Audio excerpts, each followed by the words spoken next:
muévelo para arriba, muévelo para abajo, rica mamacita, a ti te gusta el relajo, muévelo para arriba, muévelo para abajo, rica mamacita, a ti te gusta el relajo, para arriba, para abajo, para el centro, para adentro, perreando contigo, que bien yo me siento, para arriba, para abajo, para el centro, para adentro, perreando contigo, que bien yo me siento. Negra, mueve tu cinturita de un lado al otro lado, que se te ve bonita cuando te pones cuadra.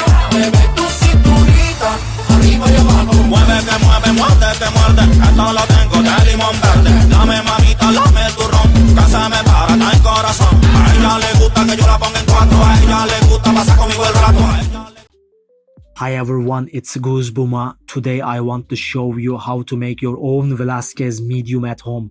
Materials you'll need are a palette knife, some linseed oil, and plenty of calcite, of course. I currently have about 10 kilos of calcite on hand, and I plan to use this material as much as possible in my upcoming oil paintings. To be honest, I intend to use the Velázquez Medium I'm preparing in areas that require impasto while working on my next Sargent master copy.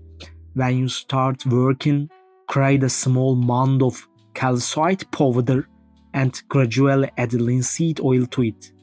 Don't add too much linseed oil right away, because it will cause volume issues later on. When we look at artists who use calcite in their works, Diego Velázquez immediately comes to mind. Research shows that Velázquez used chalk to create thick paint and give his paintings body. There's a general rule among artists, you may have heard of it, that shadows should be thin but highlights thick. Why do you think such a rule exists? First of all, shadows have no exact physical counterpart. They are the absence of light, so they don't physically require body here. What exactly am I trying to say?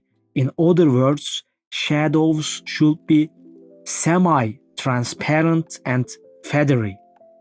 There have certainly been Flemish Baroque artists who applied thick paint throughout art history. But this isn't always necessary. When it comes to light, however, the situation takes on an entirely different dimension. Light isn't as hidden or subtle as shadows, so it must be as sharp and physically visible as possible. When we look at the paintings of artists like Sargent and Velázquez, we see that light has a physical form, and this is exactly what we need. Velázquez Medium, not just more paint. Of course, you can use more paint to create impasto if you wish, and this is by no means against the rules. But since Velázquez Medium is made from chalk, it offers us a very subtle technique. As we know, when calcite mixes with linseed oil, it turns into a semi-transparent, colorless substance. We could call it a paste or a paste-like substance. If we use this paste specifically with our white pigments or earth yellows, we achieve beautiful impasto effects. When I used Velázquez Medium in my own paintings at home, I saw this result. My paintings definitely began to breathe more, and it gave them an interesting kind of brightness and freshness. However, if I had painted without using Velázquez Medium, and if I hadn't used any medium at all, like many artists do today, my paintings might have looked quite dull, because I prefer working with opaque and semi-opaque colors like Sargent.